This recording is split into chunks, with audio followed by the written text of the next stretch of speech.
I stood in front of the full-length mirror in my apartment, adjusting the navy blue gown that felt too elegant for someone whose life had been systematically dismantled 6 months ago. The dress hugged my figure perfectly, courtesy of my best friend Maya, who insisted I couldn't attend the Hartwell Foundation's annual charity auction, looking like a ghost haunting a conservation lab. Her words, not mine. I touched up the red lipstick that was supposed to make me look confident and alive, but my eyes told a different story. They were dull, lifeless, like pigments that had oxidized beyond restoration. I practiced my smile in the mirror for the 100th time that week. Teeth visible, corners lifted, eyes slightly crinkled. Technically perfect. Emotionally hollow. But it would have to do. The art world didn't care about your pain. It cared about your performance. The Hartwell Foundation Gala was being held at the Pemberton Estate, a sprawling mansion on the outskirts of the city that had been converted into a private event venue for the obscenely wealthy. I arrived fashionably late, which was actually just regular late because I'd spent 45 minutes in my car working up the courage to walk through those doors. The moment I stepped inside, I was assaulted by the familiar scent of old money, expensive perfume, aged wine, and that peculiar smell of desperation masked as philanthropy. Crystal chandeliers cast everything in a warm, forgiving light. String quartet music floated through the air like it was being painted by Monet himself. Everywhere I looked, I saw people I used to know, people who used to respect me, people who now whispered behind champagne flutes when I passed. 6 months ago, I was Iris Hale, the wunderkind of art restoration, the 37-year-old specialist who could bring destroyed masterpieces back from the dead. Museums flew me across continents. Private collectors paid obscene amounts for my expertise. I'd given a TED talk about the ethics of restoration that had 3 million views. I was at the top of my field, working alongside my mentor, Professor Malcolm Winters, a man who'd taught me everything about seeing beyond the damage to the original intent of the artist. Then the scandal hit. 8 men, all connected to a sophisticated art forgery ring, had been using my restoration techniques to pass off fakes as authenticated pieces. They'd stolen my research, my methods, my reputation.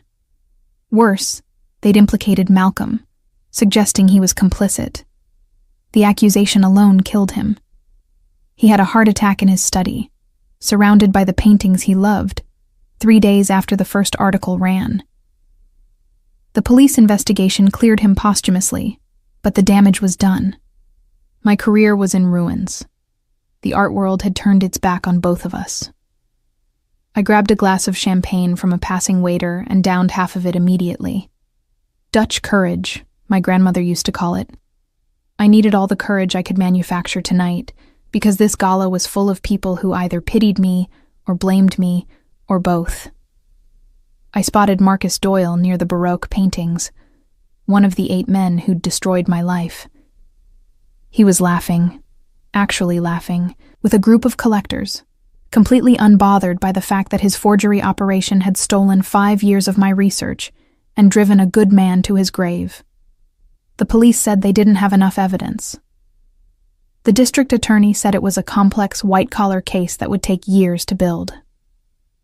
Meanwhile, Marcus and his associates walked free, attended galas, and continued to operate in the shadows of the legitimate art world. I turned away before I did something stupid like throw my champagne in his face. That's when I felt it. The weight of being watched. Not the casual glances I'd been receiving all night, but something more focused, more intense, like a laser beam on the back of my neck. I turned slowly, scanning the crowd, and that's when I saw him.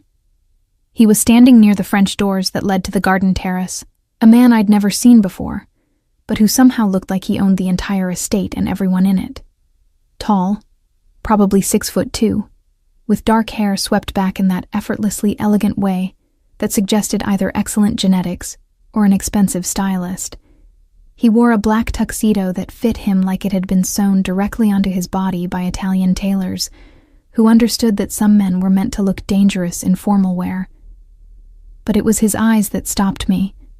Dark, calculating, and fixed directly on me with an intensity that made my practiced smile falter. He didn't look away when I met his gaze. Instead, the corner of his mouth lifted in something that wasn't quite a smile, more like acknowledgement of a shared secret neither of us had discussed yet. I broke eye contact first, which felt like losing a game I hadn't known I was playing, and moved toward the auction display area. The items up for bid tonight were impressive: a collection of impressionist paintings from a private estate, several pieces of pre-Columbian jewelry, and a stunning Renaissance bronze that I would have killed to restore under different circumstances.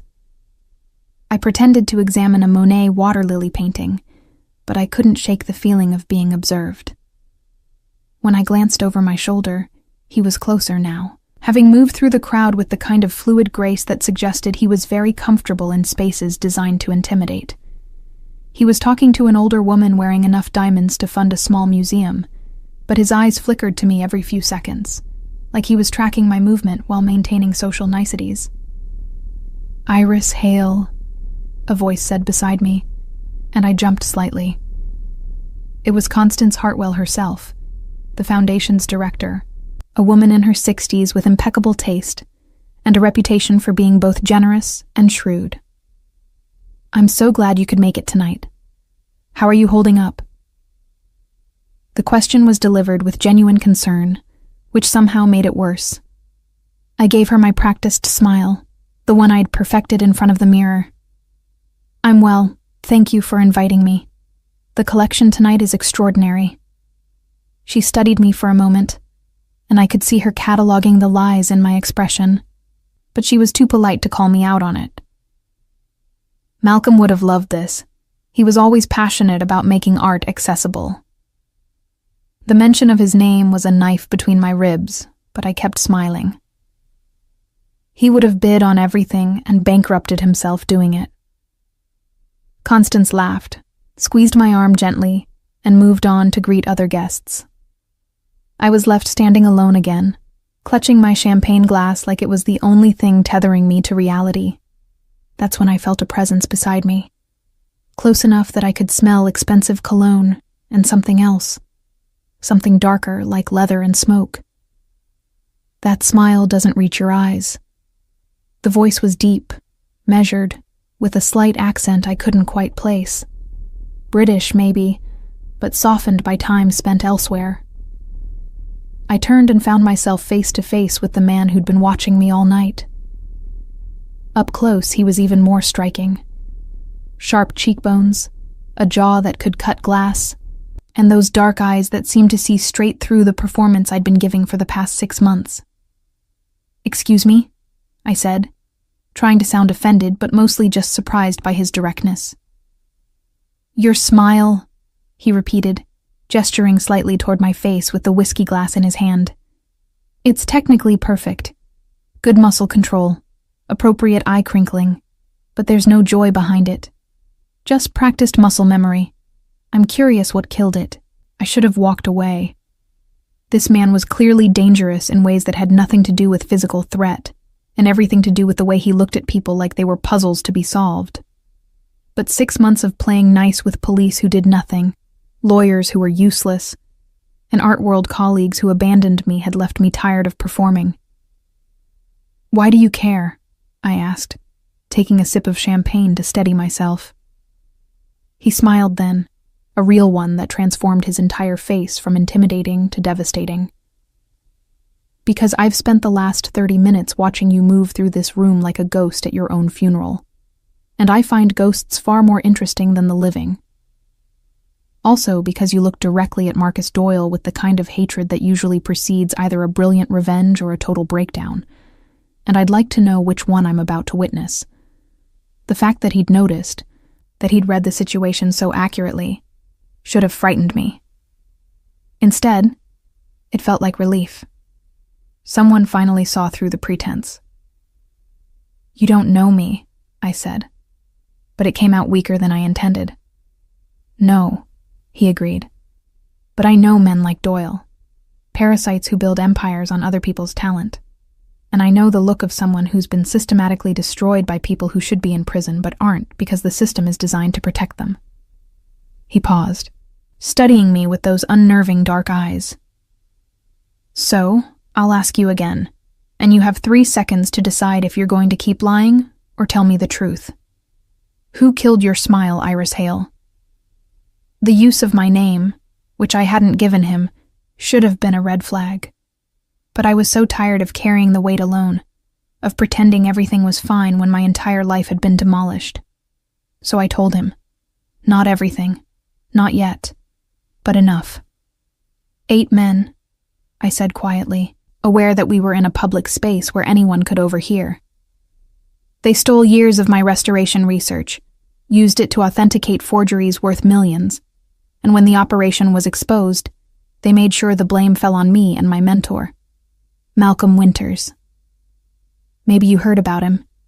He died of a heart attack 3 months ago, surrounded by accusations he never got to defend himself against. The man's expression didn't change, but something shifted in his eyes, a coldness that made the temperature around us drop several degrees. And these 8 men, they're all here tonight. I nodded toward Marcus. That's one of them. The others are scattered across the city, the country, living their lives like nothing happened. The police say they're building a case, but it's been 6 months and nothing. Meanwhile, I can't get work. Museums won't return my calls, and Malcolm's legacy is ruined. He was quiet for a long moment, swirling the whiskey in his glass thoughtfully. When he finally spoke, his voice was soft, but carried the weight of certainty. What if I told you I could make this right? Not legally, not through the courts that have already failed you, but in ways that are far more permanent and satisfying. I should have said no, should have walked away from this clearly dangerous man who was offering things that no legitimate person could deliver. But I was so tired of being good, of following rules that only applied to people like me, while men like Marcus Doyle operated with impunity. Who are you? I asked instead. He extended his hand, and when I took it, his grip was firm and warm. Adrian Kane. And I'm someone who solves problems that the legal system can't or won't address. I'm also someone who appreciates fine art, talented women, and the poetry of watching parasites get what they deserve. The gala continued around us, oblivious to the fact that I'd just shaken hands with a man who'd essentially offered to commit crimes on my behalf. Adrian Kane didn't elaborate on what making it right meant, and I didn't ask.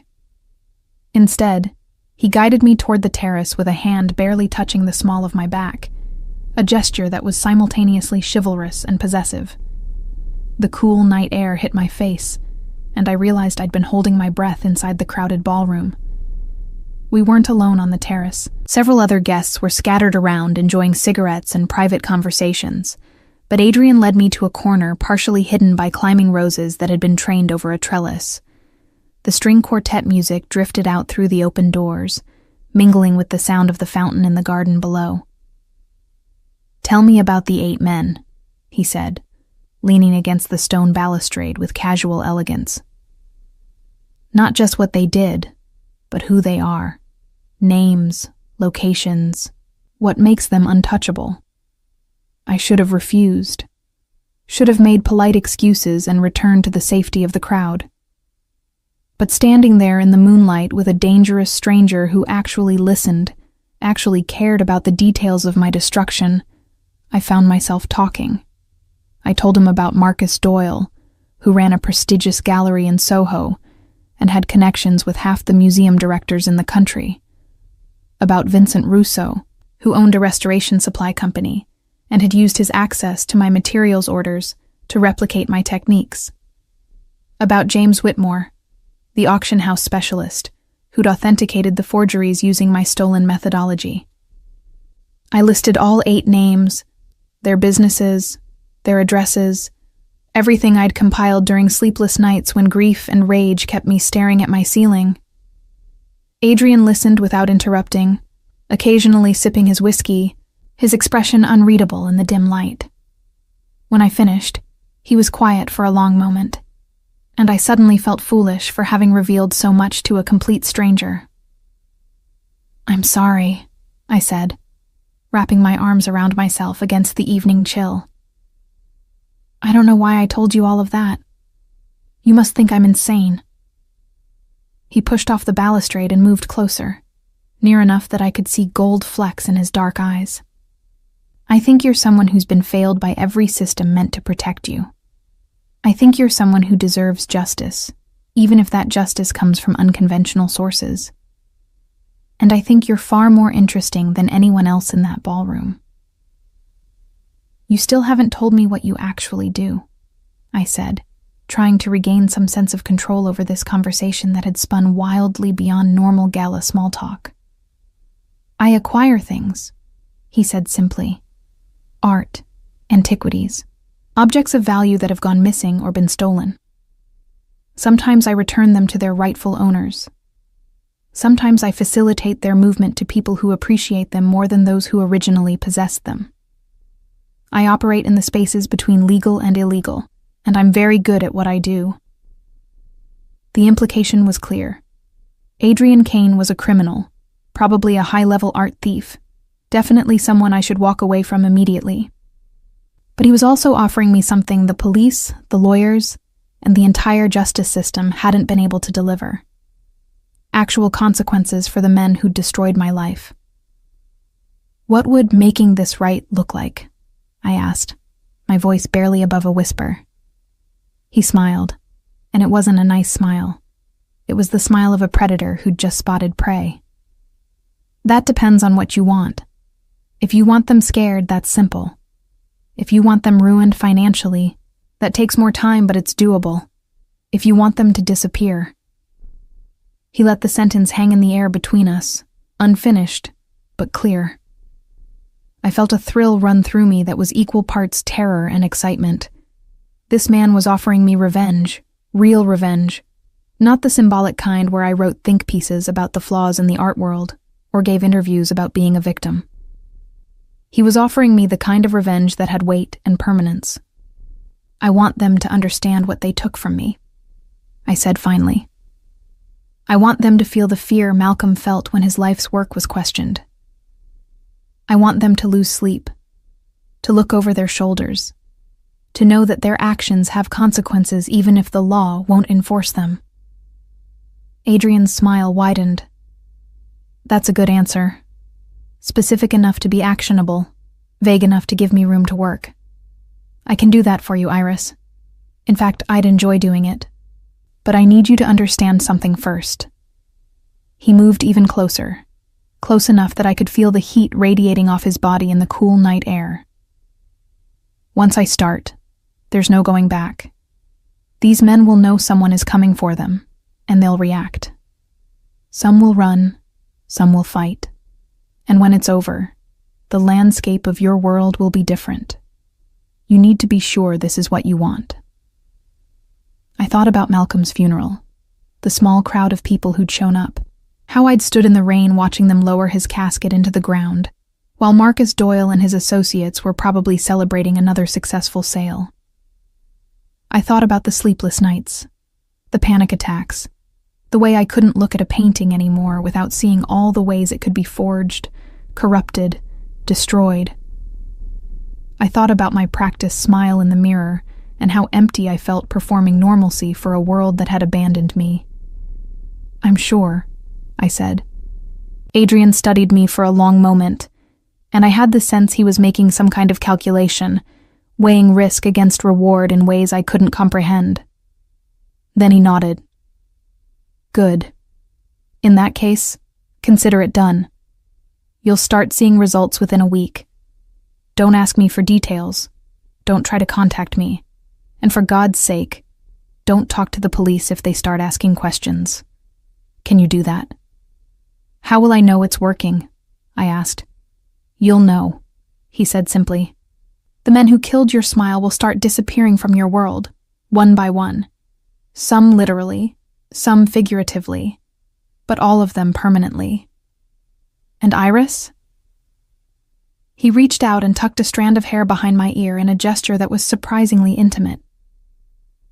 When this is over, when you can finally breathe again, I'm going to ask you to dinner. And I want you to say yes. Before I could respond, he was gone, moving back through the terrace doors into the gala with the same fluid grace he'd exhibited all evening.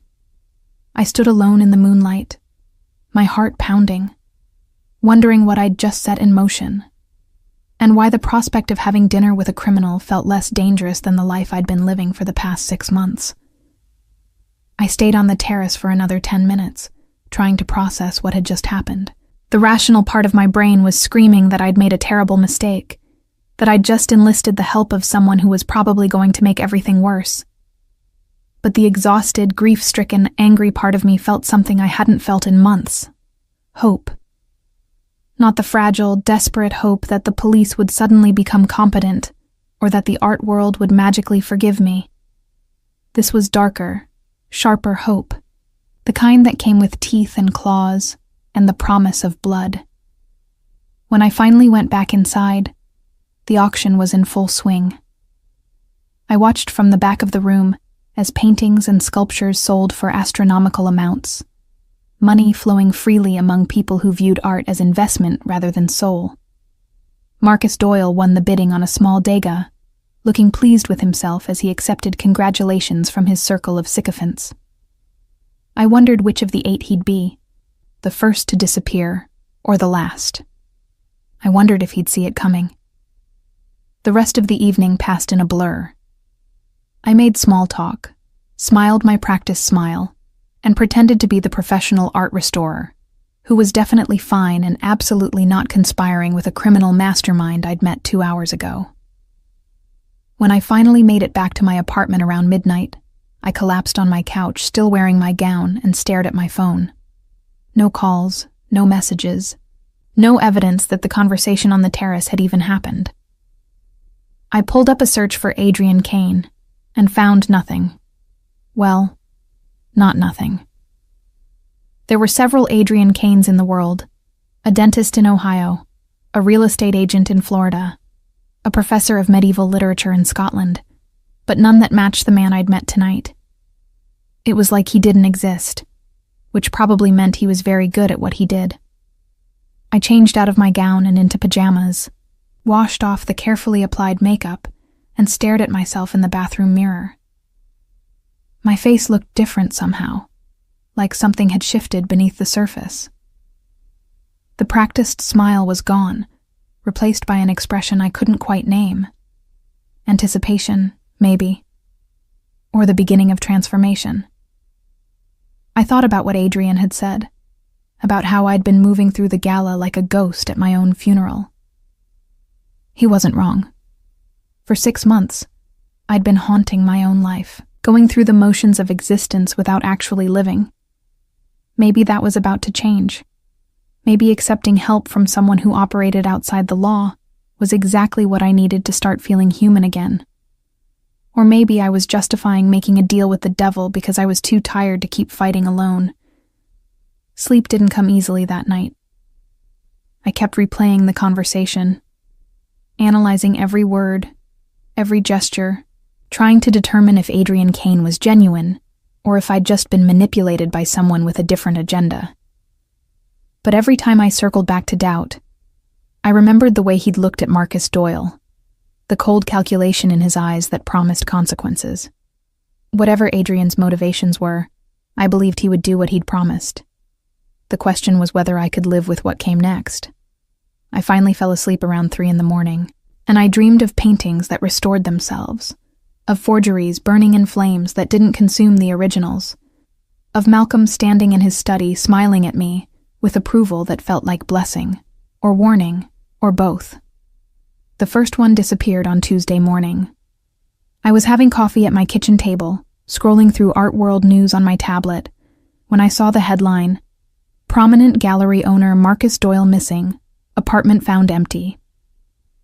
I nearly dropped my coffee mug. The article was brief, stating that Doyle had failed to show up for an important client meeting. His gallery staff couldn't reach him, and when police checked his apartment, it appeared he'd left in a hurry. His passport was missing, his safe was empty, and his phone was going straight to voicemail. The article speculated about financial troubles or a personal crisis, but there was no mention of foul play, no evidence of a struggle. He'd simply vanished into thin air. I sat staring at the screen for a long moment, my heart racing. It had been exactly 5 days since the gala. 5 days since Adrian Kane had promised to make things right. And now Marcus Doyle, the man who'd laughed at that same gala while I watched, was gone. My phone buzzed with a text from an unknown number. "One down. Don't thank me yet." I stared at the message, my fingers hovering over the keyboard, debating whether to respond. But Adrian had been clear about not contacting him, so I simply deleted the text and tried to go about my day as if my entire world hadn't just shifted on its axis. The art world was buzzing with speculation. I got 3 calls from former colleagues asking if I'd heard about Marcus, their voices tinged with both concern and curiosity. I played dumb, expressed appropriate surprise, and got off the phone as quickly as possible. But inside, I was experiencing something complicated and dangerous.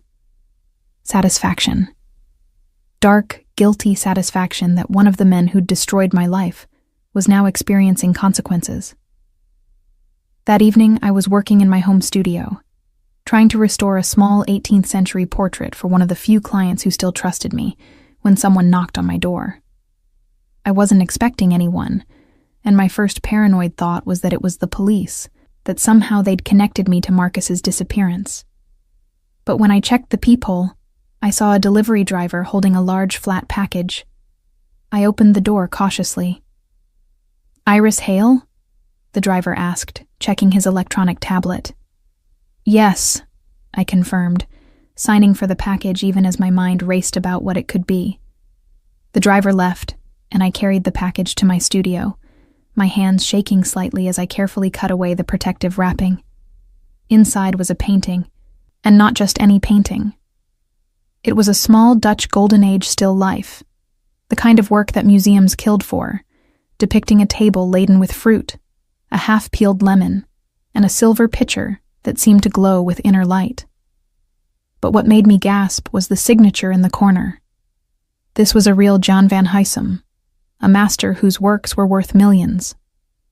Tucked into the frame was a small card with neat handwriting, recovered from Monsieur Doyle's private collection. Apparently, he acquired it through less than legitimate means 5 years ago. "I thought you might appreciate returning it to its rightful place, or keeping it. Dealer's choice." I stared at the painting, my mind reeling. This wasn't just revenge on Marcus.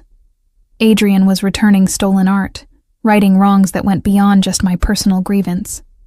The Van Huysum alone was worth at least $2 million, and Marcus had been sitting on it in his private collection, probably purchased with money from the forgery operation.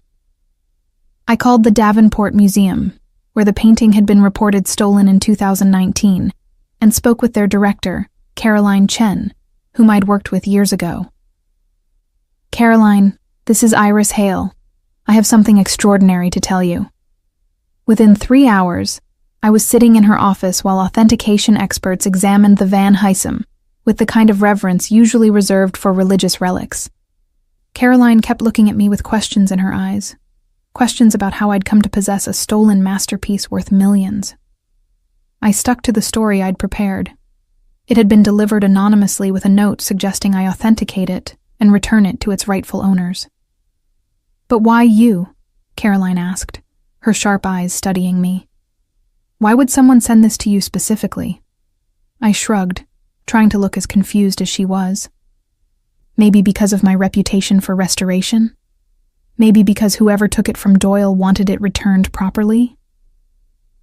It was a weak explanation, but Caroline was too excited about recovering the Van Huysum to press too hard.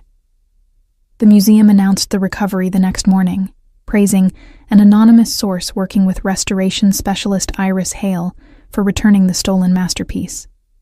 My phone exploded with calls and messages. Suddenly, people who'd been avoiding me for months wanted to talk, wanted to know how I'd facilitated this incredible recovery. My name was in the art world news again, but this time in a positive context. It felt like oxygen after months of suffocating. The second disappearance happened on Friday. Vincent Russo, who owned the restoration supply company, failed to show up for a major trade convention in Chicago. His business partner told reporters that Vincent had received a threatening phone call 2 days earlier and seemed terrified, talking about leaving the country. By Saturday, confirmation came that Vincent had withdrawn his entire savings, packed a single suitcase, and boarded a flight to Buenos Aires. He'd effectively vanished, leaving his business, his apartment, and his life behind. I received another text from the unknown number. 2. The others are getting nervous. Watch the news next week. I was beginning to understand Adrian's method. He wasn't killing these men, at least not obviously. He was making them run, forcing them to abandon everything they'd built on the foundation of their crimes. It was elegant in its cruelty, making them choose exile over facing whatever consequences he'd promised. But more than that, each disappearance was shaking the art world, raising questions about the forgery operation, putting pressure on the remaining members of the group. Over the weekend, I received another package. This time it contained a complete dossier on the forgery operation, meticulously documented with transaction records, authentication certificates, and even recorded conversations between the 8 men discussing how to use my research. The accompanying note read, "Thought you might want to give this to someone who can actually do something with it. Suggest the FBI art crime team. They're more competent than local police." I stared at the documents, realizing Adrian had compiled evidence that would absolutely destroy the remaining 6 men if it ever became public. But rather than taking it straight to the authorities, he'd given it to me, letting me decide how to use it. I spent the entire weekend reading through the documents, feeling my anger crystallize into something colder and more focused. These men had been so arrogant, so confident in their immunity, that they'd documented everything. There were emails about disposing of Malcolm's credibility, conversations about how to redirect blame onto me, even jokes about how easy it was to manipulate the investigation. By Monday morning, I'd made my decision. I called Agent Sarah Morrison at the FBI art crime team, someone I'd worked with years ago on a recovery case. We met at a cafe in downtown, far from the art world's usual haunts. "I need to show you something," I said, sliding a USB drive across the table. "But first, you need to promise me that you'll actually follow through.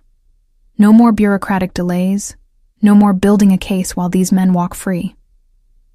Sarah looked at me for a long moment, then nodded. "Show me what you've got." The documents I'd given her were explosive. Within 48 hours, the FBI had raided the offices and homes of the remaining 6 men in the operation. James Whitmore, the auction house specialist, was arrested at his desk. 2 others, Peter Morrison and David Chang, turned themselves in immediately. But the last 3, sensing the walls closing in, made different choices. Robert Kensington fled to Monaco, where extradition would be complicated. Thomas Brennan tried to run but was picked up at the airport, and Gregory Walsh, the final member, simply disappeared the night before the raids, vanishing as completely as Marcus and Vincent had. I received one final text from the unknown number. All 8 accounted for. 3 in custody, 3 in exile, 2 fled prosecution. Your smile looks better already. Dinner on Friday. I'll send details. Don't even think about saying no. I found myself smiling. A real smile, for the first time in months. The FBI raids made national news.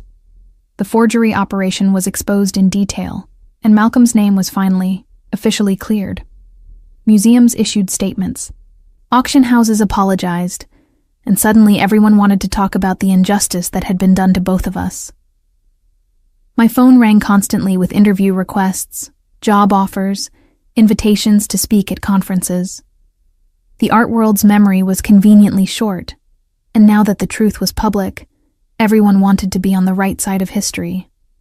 I turned down most of the requests, but I did accept an invitation to give a lecture at Malcolm's former university, talking about ethics in restoration and the importance of protecting researchers from exploitation.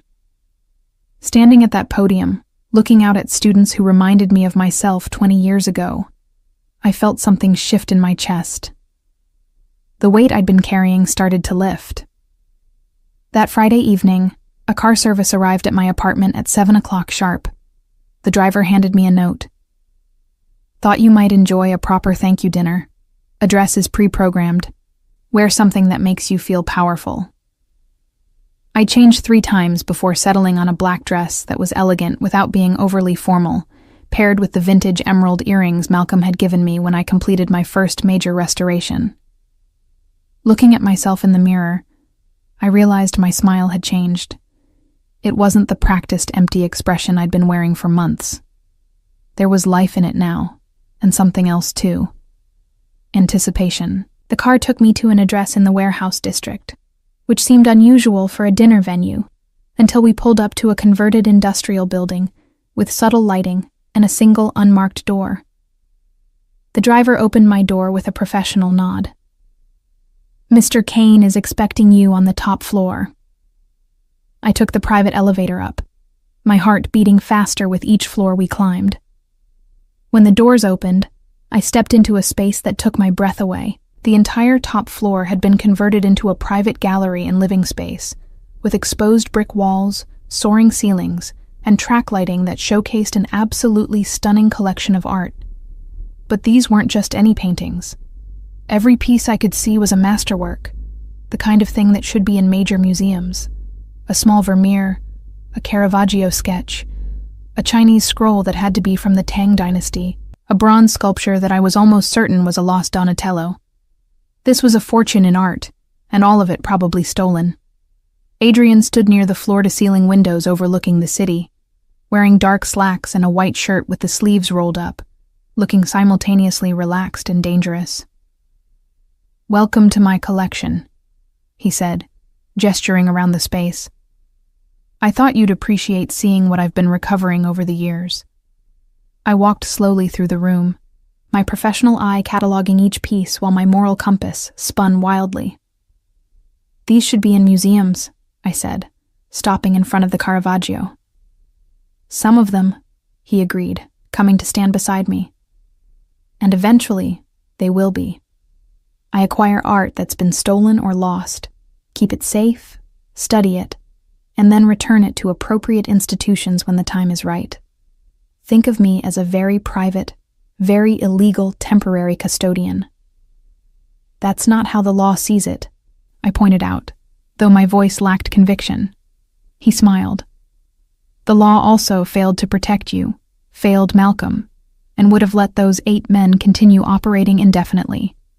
I work in the spaces where the law is inadequate. He wasn't wrong, and that bothered me more than the stolen art surrounding us. Adrian had done in 2 weeks what the entire justice system couldn't do in 6 months. He'd returned stolen pieces, exposed criminals, and given me back something I thought I'd lost forever. The ability to breathe without carrying the weight of injustice. "Thank you," I said quietly. "For all of it." He moved closer, near enough that I could see the complexity in his dark eyes. Layers of intelligence and danger, and something that might have been loneliness. "Don't thank me yet. We're just getting started." Dinner was served in the gallery space, a small table set up between a Monet water lily and what I was fairly certain was a lost Titian. The food was exquisite, some kind of Mediterranean fusion prepared by a chef who'd apparently been briefed on my preferences, which meant Adrian had been researching me as thoroughly as he'd researched the 8 men. We ate and talked, and I found myself relaxing in a way I hadn't in months. Adrian was brilliant, educated in art history and classical literature, with opinions on restoration ethics that surprised me with their thoughtfulness. "I've always believed that art doesn't truly belong to anyone," he said, refilling my wine glass. "Not to the museums that hoard it, not to the collectors who lock it in vaults, not even to the descendants of the artists. Art belongs to itself, and our job is to be worthy custodians for whatever time we have with it." "That's a convenient philosophy for someone who steals paintings for a living," I said, but I was smiling when I said it. He laughed, a rich sound that filled the space. "Touché. But tell me honestly, Iris, that Van Huysum that was sitting in Marcus Doyle's private collection, Seen by no one, appreciated by no one, locked away as a status symbol. And now it's at the Davenport Museum, where thousands of people can experience it, where students can study it, where it can fulfill its purpose as art. Was I wrong to take it from him and give it to you? I wanted to say yes, wanted to maintain the moral high ground, but I couldn't. No, I admitted. You weren't wrong. But the fact that stealing can sometimes be the ethical choice doesn't make the stealing legal. Hence why I have excellent lawyers, he said dryly, and why I'm very careful about who I trust with knowledge of my operations. The conversation shifted to lighter topics. Books we'd read, places we'd traveled, the strange intersection of beauty and commerce that define the art world. I found myself laughing, actually laughing, telling stories about disastrous restoration projects and eccentric collectors. Adrian matched me story for story, describing elaborate heists and close calls with customs agents, painting a picture of a life lived entirely on the edge of legality. When dinner was finished, he led me to a sitting area arranged near the windows. The city lights spread below us like a constellation, and I felt suspended between worlds, between the legitimate art expert I'd been and something else I was becoming. There's something I need to show you, Adrian said, his tone shifting to something more serious. He retrieved a leather portfolio from a nearby cabinet and handed it to me. I recovered this from Gregory Walsh's storage unit before he disappeared. I think you need to see it. I opened the portfolio and felt my breath catch. Inside were dozens of pages from Malcolm's personal research journals, documents I'd thought were lost after his death. But these weren't just random pages. They were the core of his life's work, a comprehensive analysis of Renaissance underpainting techniques that he'd been compiling for 30 years. Walsh stole these? I asked, my hands shaking slightly as I turned the pages. The night Malcolm died, Adrian confirmed. Walsh broke into his study, took the journals, and was planning to publish the research under his own name. The other 7 knew about it, encouraged it even. They saw Malcolm's death as an opportunity to profit from his work one final time. The rage that swept through me was hot and immediate, temporarily displacing the gratitude I'd been feeling.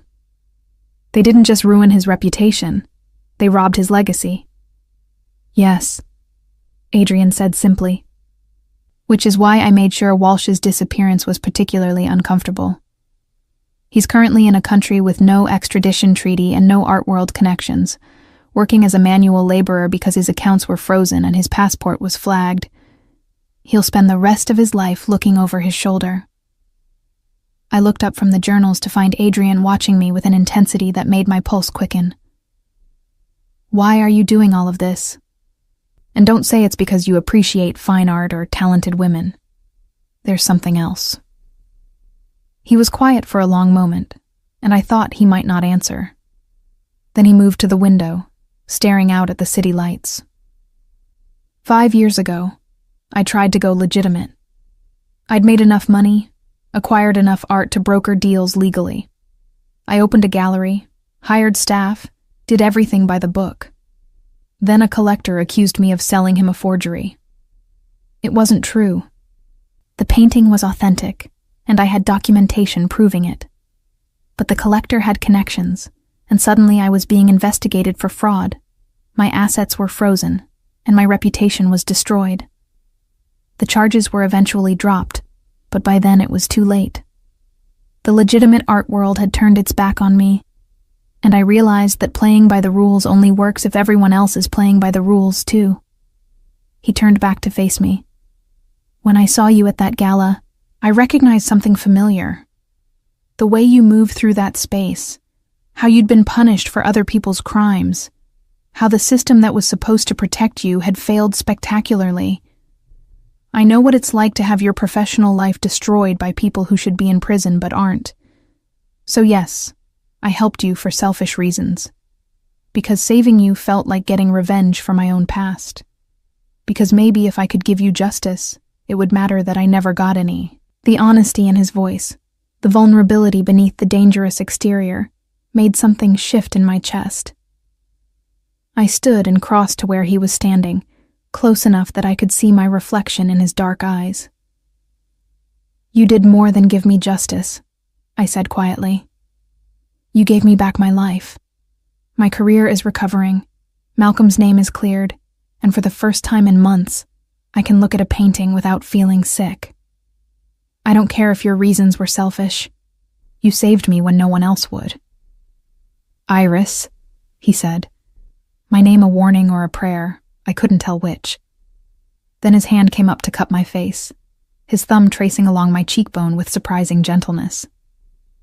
"You need to understand something. I'm not a good man. I steal. I break laws. I operate in moral gray areas that would make most people uncomfortable. Getting involved with me means accepting that I'll never be legitimate, never be safe, never be the kind of person you bring home to meet your family. My family consists of an aunt in Oregon who breeds alpacas and sends me Christmas cards," I said, trying to lighten the moment even as my heart raced. "And I don't need good. I tried good, and good abandoned me when things got hard. Maybe what I need is someone who's honest about being morally complicated." He laughed softly, and then he was kissing me, and it felt like falling off a cliff and learning to fly at the same time.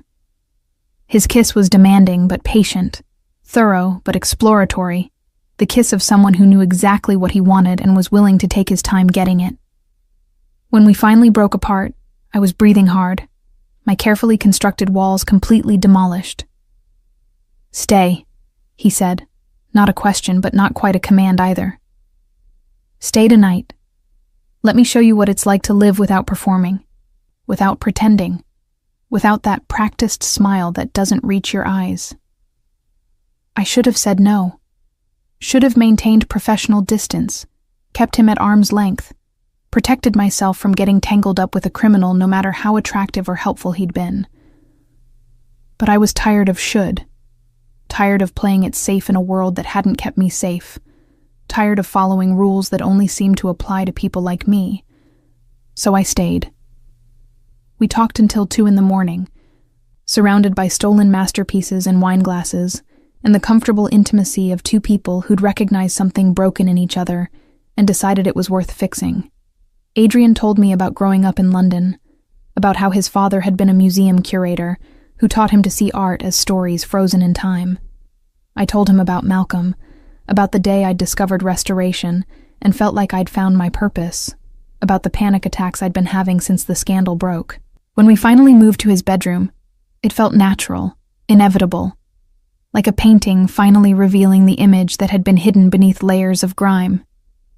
He was attentive and intense, taking his time, mapping my body like it was a masterpiece he was studying for authentication.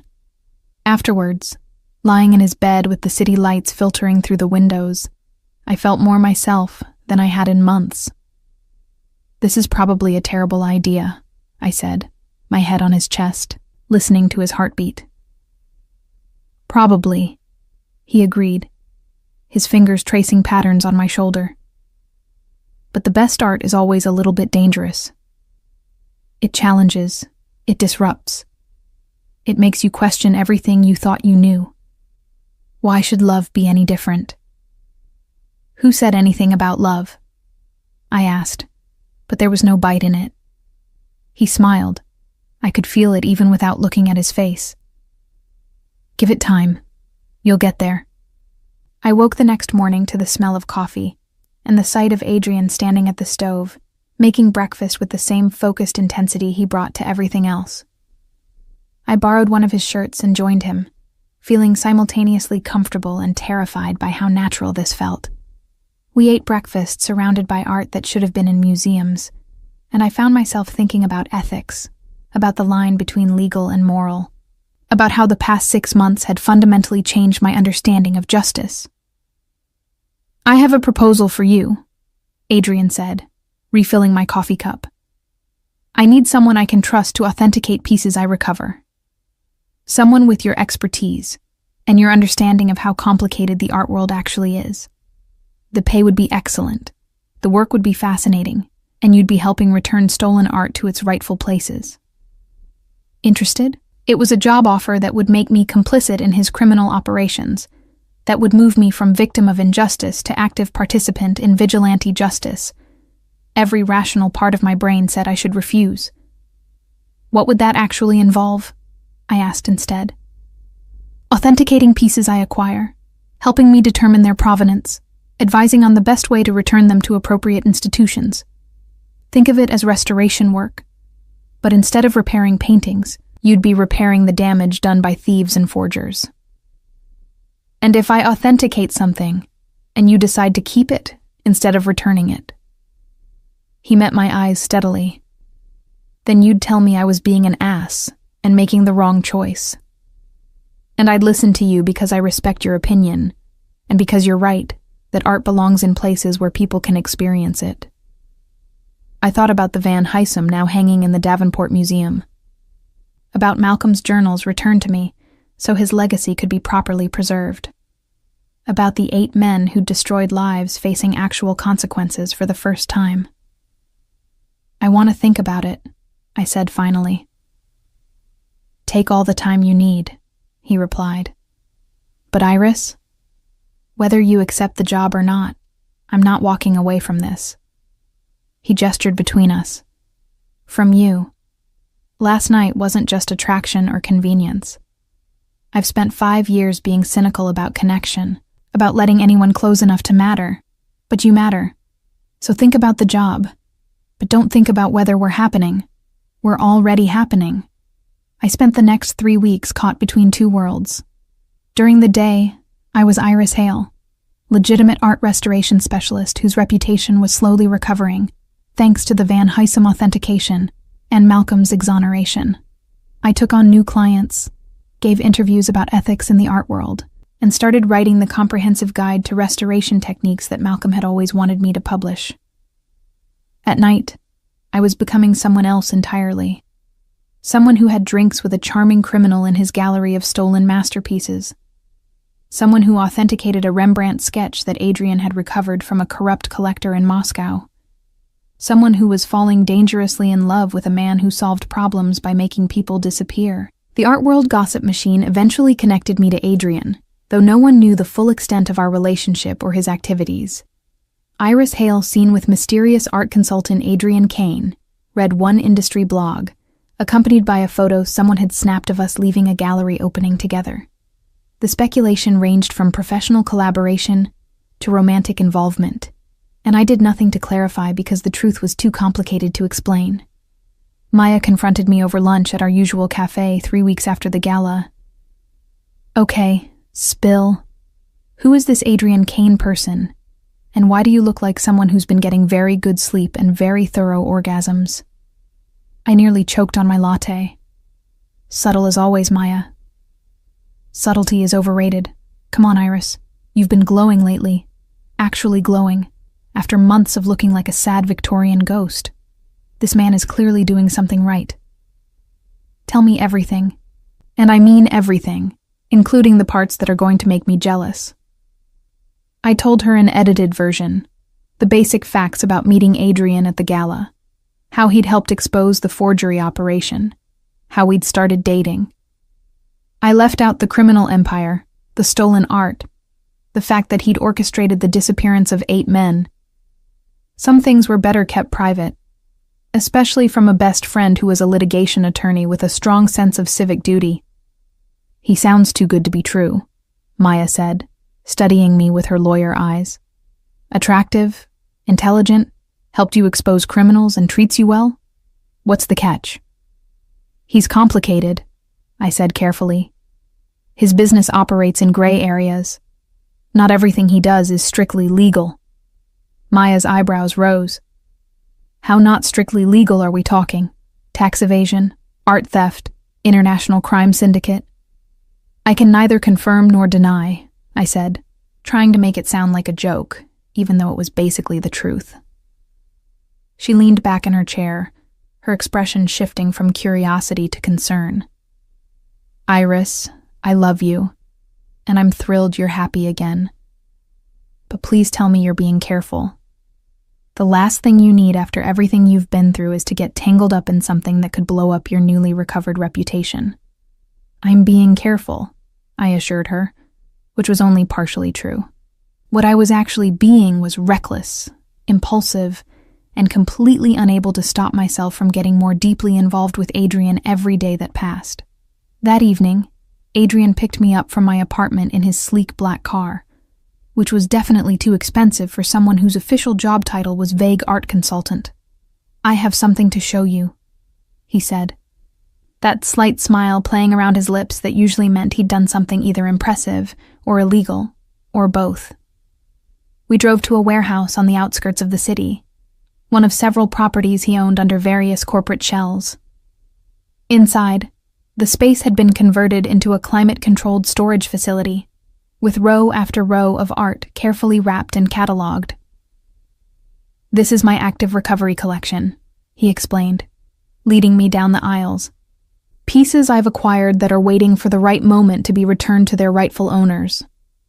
I thought you might help me determine priorities, which pieces should go back first, which institutions would be most appropriate, that sort of thing." I moved through the collection with growing amazement. There were dozens of significant works here, paintings and sculptures and antiquities that museums had mourned as lost. A small Botticelli, a Tang Dynasty horse sculpture, several illuminated manuscripts, a collection of pre-Columbian goldwork. It was a treasure trove of art history, all of it stolen, all of it waiting for Adrian to facilitate its return. "This must be worth hundreds of millions," I said, stopping in front of what appeared to be a missing panel from a medieval altarpiece. "More," he confirmed. "But the value isn't in what I could sell them for. It's in returning them to places where they can be properly appreciated. I steal from thieves, Iris. That's my specialty. I find art that's been taken, and I liberate it. Sometimes I return it immediately. Sometimes I hold it until the political situation is right, but everything here will eventually go back." "Why tell me all this?" I asked, turning to face him. "Why bring me into your operation so completely? You have to know this makes me complicit." "Because I trust you," he said simply. "And because I want you to see the full picture before you make a decision about the job I offered. This isn't just about authenticating the occasional piece. It's about being my partner in a project to repatriate stolen art, to correct injustices that museums and governments either can't or won't address. It's illegal, morally complicated, and potentially dangerous. But it's also important work, and I think you understand that better than most people." He was right. I did understand. Every piece in this warehouse represented not just monetary value, but cultural heritage, human creativity, the connection between past and present. The fact that Adrian had to operate outside the law to return these pieces to their proper places said more about the failures of the legitimate system than it did about his criminality. "I'll do it," I said. "I'll work with you, help you return these pieces, be your partner in this completely illegal, but somehow ethical enterprise, on one condition." "Name it," he said, moving closer. "I want you to promise me that you'll actually return them. That this isn't just a sophisticated cover story for art theft. I need to know that the work we're doing has integrity, even if it doesn't have legality." He took my hands in his dark eyes serious. "I promise. Every piece in this warehouse will go back to where it belongs. You have my word, and for what it's worth, my word is the one thing I've never broken. I may be a thief and a criminal, but I have standards." I believed him. Maybe I was being naive. Maybe I was being manipulated by an attractive criminal with a talent for persuasion. But looking into his eyes, I believed him.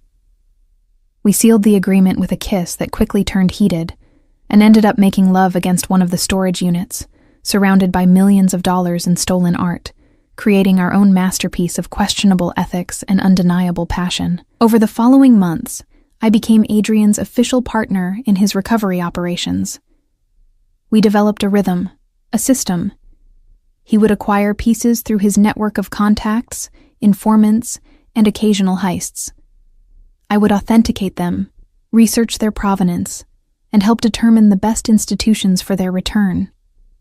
Sometimes we returned things anonymously. Sometimes we worked with museum directors I trusted to facilitate recoveries without involving law enforcement. Sometimes we got creative. One of my favorite recoveries involved a Vermeer that had been stolen from a small museum in the Netherlands 20 years earlier. The museum couldn't afford proper security. The painting had been taken in a smash-and-grab robbery, and the insurance payout had barely covered the damaged wall. Adrian had acquired it from a collector in Dubai, who'd bought it from the original thieves. Instead of just returning it, we orchestrated an elaborate discovery where I was invited to authenticate a possibly fake Vermeer that had mysteriously appeared in a storage locker. I confirmed it as authentic. The museum got their painting back with international press coverage that boosted their profile, and Adrian and I celebrated with champagne in his gallery. "We're getting good at this," I said, curled up on his couch with a glass of expensive wine. "Maybe too good. I'm starting to enjoy the criminality a little too much." He laughed, pulling me closer. "There are worse addictions than ethical theft and righteous recovery. Besides, you're not enjoying the criminality. You're enjoying the justice. Big difference." Life fell into a pattern that was equal parts exhilarating and terrifying. I maintained my legitimate restoration practice, taking on high-profile projects that continued to rebuild my professional reputation. But my real passion was the work I did with Adrian, the recovery operations that returned cultural heritage to its proper places. We traveled together, ostensibly for art consultations, but actually to acquire and return pieces. We attended galas and openings, networking with collectors and curators who had no idea they were talking to one of the world's most successful art thieves. We became partners in every sense of the word, professional and personal, building something that existed outside normal definitions of legality or morality. 6 months after the gala where we'd first met, Adrian received intelligence about a major score. Someone in his network had information about a Caravaggio that had been stolen from a church in Italy 50 years ago. The painting, The Nativity with St. Francis and St. Lawrence, was one of the world's most wanted missing artworks, valued at over $20 million. The current owner was a Russian oligarch with connections to organized crime, and acquiring it would require planning, resources, and considerable risk.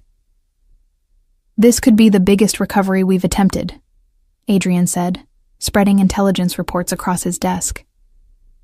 "It's also the most dangerous. If we're caught, there's no explaining this away as a misunderstanding. We'd both go to prison." I studied the reports, the photographs of the Caravaggio, the details about the oligarch's security systems. "When do we leave for Moscow?" I asked. He looked at me for a long moment. "You understand what you're agreeing to. This isn't just authenticating a piece after I've acquired it. This is active participation in theft, international crime, the works. No more plausible deniability." "I crossed that line months ago," I said. "Besides, this painting belongs in that church in Italy, where normal people can see it, not locked in some oligarch's mansion as a status symbol. We're not stealing it. We're liberating it." "You're starting to sound like me," he said, but he was smiling. "That's probably a bad sign. Or a sign that I've finally figured out who I am," I countered. "Someone who understands that justice doesn't always wear a black robe and sit behind a bench. Sometimes justice wears a black turtleneck and breaks into vaults to return stolen art." We spent 2 weeks planning the Moscow operation. Adrian's contacts provided intelligence about the oligarch's security systems, guard rotations, and travel schedules. I researched the Caravaggio's condition, prepared the materials we'd need to safely transport it, and studied the provenance documentation to ensure we were recovering the real painting and not one of the several forgeries that had surfaced over the years.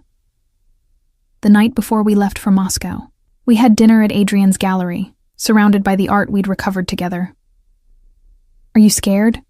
I asked, watching him study a small Monet we were preparing to return to a museum in France. "Terrified," he admitted. "This is the most ambitious thing I've attempted, and I'm doing it with someone He paused, and I saw vulnerability flash across his usually composed features. With someone I've fallen in love with, which means the stakes are higher than they've ever been. My heart stuttered at the words. We'd been dancing around this declaration for months, both of us feeling it, but neither quite brave enough to say it. I love you too, I said quietly, which is probably insane given that you're a criminal, and I'm complicit in your crimes, and this entire situation is ethically complicated and potentially disastrous. But, he prompted, moving closer, but I don't care. I tried doing everything right, following every rule, being the good girl who colored inside the lines. And it got me nowhere. You showed me that sometimes the right thing requires breaking rules, that justice doesn't always come through official channels, and that loving someone complicated is better than not loving anyone at all. He kissed me then, deep and thorough, a kiss that felt like a promise, and a beginning, and a point of no return, all at once. When we get back from Moscow, he said against my lips, when we've successfully recovered the Caravaggio and returned it to that church in Italy, I'm going to ask you to marry me. Fair warning. I laughed, pulling him closer. Fair warning received, and for the record, I'm going to say yes. Moscow in March was cold, gray, and absolutely perfect for criminal activity. We arrived separately, staying in different hotels, maintaining the appearance of being unconnected art consultants visiting for a private auction. Adrian's intelligence was solid. The oligarch, Viktor Sokolov, was hosting a party at his country estate, 3 hours outside Moscow, and would be gone from his city mansion for 48 hours. His security would be minimal, just a skeleton crew, and the Caravaggio was kept in a climate-controlled vault in his study. Breaking in would be the easy part. Getting out without triggering alarms or leaving evidence would be the challenge. The security system is state-of-the-art, Adrian explained when we met at a safe house on the third day. But it has one vulnerability. During the monthly maintenance cycle, there's a 4-minute window when the backup generators are being tested and the system switches between power sources. We go in during that window, access the vault using the codes I acquired from a very well-paid security consultant, remove the Caravaggio, replace it with a forgery good enough to pass casual inspection, and exit before the system comes back online. 4 minutes to locate a painting in a mansion we've never been inside and get out? I said. That's ambitious even for you. Which is why we've practiced the route 17 times using the mansion blueprints and why you're going to be spectacular, he said with confidence I didn't entirely feel. The night of the operation, I dressed in all black, my hands shaking slightly as I pulled on thin gloves that would leave no fingerprints. Adrian drove us to the mansion in a nondescript rental car, parking 2 blocks away in a spot his advance team had confirmed was outside camera range. We moved through the darkened streets like shadows, and I felt my heart pounding so loudly I was sure the whole neighborhood could hear it. The mansion loomed ahead of us, a modern monstrosity of glass and steel that screamed new money and no taste.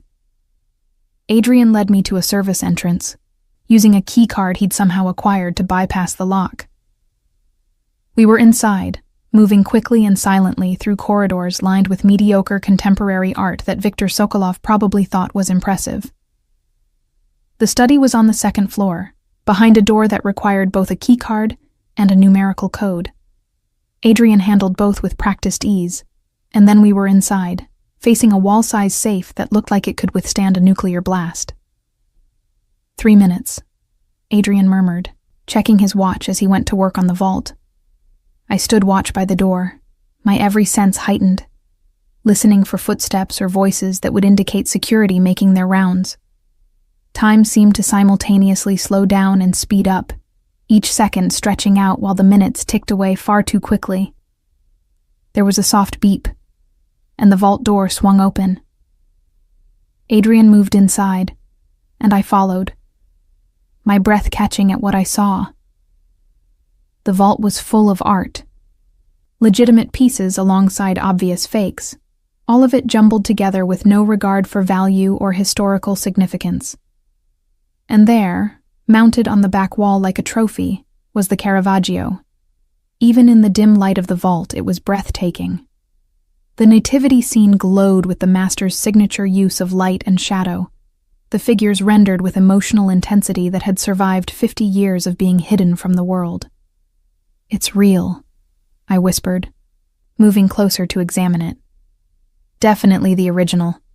I can see the pentimenti, the changes Caravaggio made during painting that wouldn't be in a forgery." 1 minute 30 seconds, Adrian said, already carefully removing the painting from its mount. I grabbed the forgery we'd brought, a decent copy that wouldn't fool an expert, but would look right at first glance, and we made the switch. Adrian wrapped the original in protective materials while I positioned the fake exactly as the real one had been displayed. Then we were moving, out of the vault, closing the door behind us, through the study and into the corridor. We made it to the service entrance with 20 seconds to spare before the security system finished its power cycle. The cold Moscow air hit my face like a slap, and I realized I'd been holding my breath. We walked quickly but calmly back to the car. Just 2 people out for an evening stroll, and Adrian didn't start the engine until we were safely inside. "We did it," I said, the reality finally hitting me. "We actually did it." "Never doubted it for a second," Adrian said, but I could hear the relief in his voice. We drove straight to the airport, using diplomatic credentials that Adrian had somehow acquired, probably illegally, to bypass customs inspections.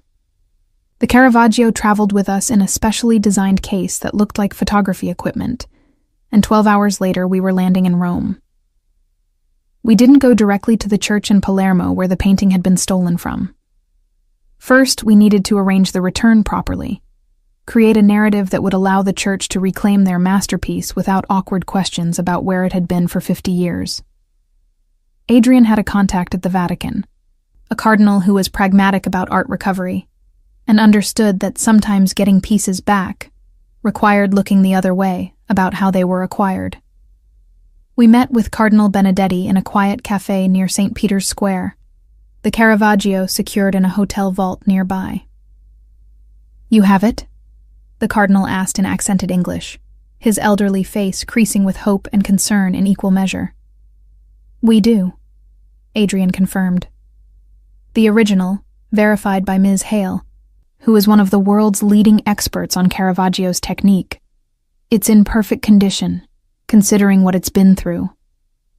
Cardinal Benedetti's eyes filled with tears. The parish in Palermo never stopped mourning this loss. To have it returned after 50 years, it will be like a miracle. "We need the return to be handled delicately," I said. "Anonymous donation. No questions about where it's been. No investigation that might prevent its return." The cardinal nodded slowly. "I understand. Sometimes God works through mysterious channels. The church is grateful to these mysterious channels." We arranged for the painting to be discovered in a storage room at a Vatican facility, misfiled for decades, a bureaucratic miracle that allowed it to be returned to Palermo without complicated questions. The story was thin, but the church accepted it gratefully, and within 2 weeks, the Caravaggio was back in the oratory of San Lorenzo, where it belonged. The international press coverage was enormous. Art experts celebrated the recovery. The parish in Palermo held a festival, and Adrian and I watched the news coverage from his gallery, drinking champagne and basking in the knowledge that we'd returned something irreplaceable to the world. "That was incredible," I said, curled up against him on the couch. "Terrifying and probably shortened my lifespan by a few years, but incredible."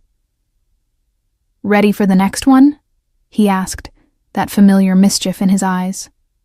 "Always," I said, and meant it. Over the next year, we recovered and returned 17 more significant pieces. A Klimt from Austria, a collection of antiquities from Egypt, several old master drawings from private collections that had no right to own them. Each recovery felt like an act of justice, a small correction in a world full of theft and exploitation. My legitimate restoration practice thrived alongside the criminal enterprise. Museums trusted me, collectors sought my expertise, and universities invited me to lecture. No one suspected that I spent my nights planning heists with the man I loved, that my professional success was built partially on criminal activity, that I'd become someone who viewed the law as optional when it stood between art and its rightful home. Adrian proposed exactly as he'd promised, after we successfully returned a stolen Rembrandt to the Rijksmuseum.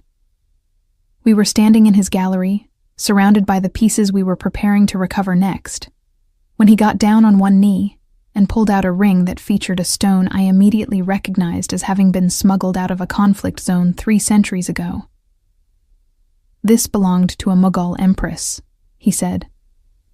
"It's been in private collections for 300 years, traded like currency, admired, but never loved. I'm giving it to you because you're someone who understands the difference between possession and appreciation, between owning something and honoring it. Marry me, Iris. Be my partner in all of this, the criminal and the legitimate, the art and the life." I said yes before he finished the question. We were married 3 months later in a small ceremony at his gallery, surrounded by the art we'd recovered together. Maya was my maid of honor, still slightly scandalized by Adrian, but charmed despite herself. Cardinal Benedetti officiated, having decided that our morally complicated work fell into the category of God's mysterious ways. The guest list was small, carefully curated people who either knew about our operations or could be trusted not to ask uncomfortable questions. My wedding dress was vintage Valentino, and I wore the Mughal Empress's ring alongside a simple gold band. Adrian wore Tom Ford and looked like he'd stepped out of a classic film about elegant criminals. We exchanged vows surrounded by a Vermeer, 2 Caravaggios, a Botticelli, and a dozen other masterpieces that were waiting to be returned to their rightful homes. "I promise to love you," I said when it was my turn, "even when you're planning something illegal. I promise to be your partner in recovering what's been stolen, even when it terrifies me. And I promise to always tell you when you're being an idiot about where a painting should go." The guests laughed, and Adrian's eyes crinkled with genuine joy. "I promise to love you," he said, "especially when you're telling me I'm an idiot. I promise to always listen to your expertise, even when I'd rather just keep the art. And I promise that every piece we recover will go back to where it belongs, because that's the kind of people we are. Thieves with principles." The reception was held in the gallery space, catered by the best chef in the city, with wine that probably cost more than most people's monthly rent. At some point in the evening, as I was dancing with my new husband surrounded by art that shouldn't be there, but would soon be returned, I caught a glimpse of myself in one of the gallery windows. I was smiling, really smiling, and it reached all the way to my eyes. The practiced, empty expression I'd worn at that charity gala 18 months ago was gone, replaced by genuine joy. "What are you thinking?" Adrian asked, pulling me closer. "That I'm married to a criminal," I said. "That I'm complicit in international art theft. That by all conventional measures, I should be horrified by what my life has become." "But," he prompted, already knowing the answer, "but I've never been happier. The 8 men who destroyed my life are facing consequences. Malcolm's legacy is restored. I'm doing work that actually matters, returning cultural heritage to places where people can experience it. And I'm married to someone who sees me completely and loves me anyway. That's worth a little moral ambiguity." A week after our wedding, we received word about one more recovery, the final piece in the forgery operation that had destroyed my career. Gregory Walsh, the man who'd stolen Malcolm's journals, had surfaced in Buenos Aires, trying to sell a painting he claimed was an authenticated masterpiece. The painting was a fake, of course, one of the forgeries from the original operation, but Walsh was desperate enough to try moving it. Adrian's contacts in South America intercepted the sale, and suddenly we had Walsh in custody, metaphorically speaking. "What do you want to do?" Adrian asked, showing me the intelligence reports. "We could turn him over to the FBI. We could make him disappear like the others. Or we could do something more creative." I thought about it for a long time. Walsh was the last of the 8, the one who'd added insult to injury by stealing Malcolm's life's work. Part of me wanted revenge, wanted to see him suffer as Malcolm had suffered.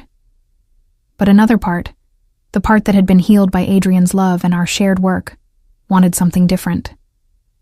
"Let's return the journals," I said finally. "Let's arrange for Malcolm's complete research to be published posthumously, with full credit to him and acknowledgement of how brilliant his work was. Let's make sure his legacy is so thoroughly restored that Walsh's attempted theft becomes a footnote in the story of a great scholar. That's the best revenge." Adrian smiled, the kind of smile that said I'd made exactly the right choice. "I love you," he said simply. "I love who you are and who you're becoming." 6 months later, the complete restoration journals of Malcolm Winters was published by a prestigious academic press. The book was lauded as groundbreaking, a comprehensive analysis of Renaissance techniques that became required reading in restoration programs worldwide. I wrote the introduction, dedicating the work to my mentor and friend, and included a note about how his research had been stolen, but was now being properly recognized. At the launch party, held at a major museum, I gave a speech about Malcolm's legacy, about justice delayed but not denied, about how important work eventually finds its proper place in the world. The art world that had turned its back on us now celebrated Malcolm as the genius he'd always been. As for Gregory Walsh, he was arrested in Buenos Aires trying to sell another fake, his desperation making him sloppy. He was extradited to the United States, tried, and convicted. The last I heard, he was serving a 15-year sentence. Plenty of time to think about the consequences of stealing from better people. My life now exists in the space between legal and moral, between conventional and extraordinary. I run a successful restoration practice, publish papers, give lectures, everything that makes me legitimate in the art world's eyes. But I also work with my husband to recover stolen art, to return cultural heritage to its rightful places, to correct injustices that the legal system can't or won't address. We've recovered over 100 significant pieces in the 3 years since we married. Some returns are public, celebrated recoveries that make international news. Others are quiet, anonymous donations that appear overnight in museum storage rooms. We maintain a delicate balance, building legitimate reputations while operating a criminal enterprise that has arguably done more to repatriate stolen art than most legal efforts. People sometimes ask me if I regret the path I chose, if I wish I'd stayed firmly on the legal side of things. I tell them about the Caravaggio hanging in that church in Palermo, about Malcolm's journals being studied by students worldwide, about the hundreds of thousands of people who've experienced art that would have remained locked in private vaults if not for our work. Adrian was right that night at the gala when he asked who killed my smile. 8 men had killed it, along with a legal system that failed to protect people like me and Malcolm. But he was also the one who brought it back, who showed me that justice doesn't always wear a black robe, that love can be morally complicated and still be real, that sometimes breaking the rules is the most ethical choice available. I'm Iris Kane now, married to a brilliant criminal, complicit in international art theft, and happier than I ever imagined possible. My smile reaches my eyes again, not because I'm pretending or performing, but because I'm finally living a life that feels true. And if that life exists in moral gray areas, well, some of the world's greatest art was created in shadows and light, in the space between what's acceptable and what's extraordinary. We live there now, Adrian and I, in that space between, stealing from thieves, returning what was taken, loving each other with an intensity that doesn't apologize for its complications. They say that restoration is about revealing the original intent of the artist, about removing damage to show what was always meant to be. Maybe that's what Adrian did for me. Maybe he restored me to the person I was always meant to become. Someone who understands that rules are guidelines, that justice is complicated, and that the right thing often requires courage to operate outside conventional boundaries. I wouldn't change any of it. Not the fear, not the risk, not the moral complexity, Because every recovered painting, every returned masterpiece, every piece of cultural heritage restored to its rightful place is proof that we're doing something that matters, something important, something that will outlast both of us. And at the end of the day, that's worth more than following rules that only protect people who don't need protection. That's worth everything.